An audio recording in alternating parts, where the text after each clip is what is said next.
কিয়ামতের ময়দানে নবী বলেন একটা কুকুর জান্নাতে যাবে। কোথায় যাবে? কুকুর জান্নাতে গেলেও কি না গেলেও ওর কোনো সুখ দুঃখ নাই।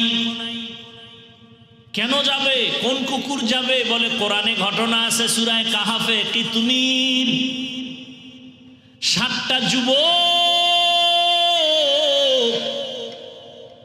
বড় নেককার আল্লাহওয়ালা, ঈমান ও আমল বাঁচাবার তাগিদে এলাকা ছেড়ে হিজরতের পথে যায়। পাহাড়ের গর্তের মধ্যে ঢুকছে, একটা কুকুর তাদের সাথী হইয়া পাহারা দেওয়া শুরু করলো।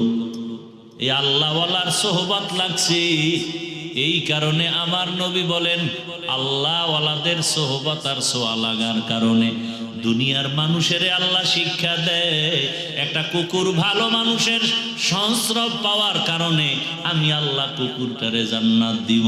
ওই কুকুরের যদি ভালো হওয়ার কারণে জান্নাত দেই, ও মানুষ তুমি যদি ভালো মানুষের সাথে চলো, আলেমদের সাথে সম্পর্ক রাখো, আমি আল্লাহ তোমার মতো মোহাব্বতের বান্দাকে কেন জান্নাত দিব না?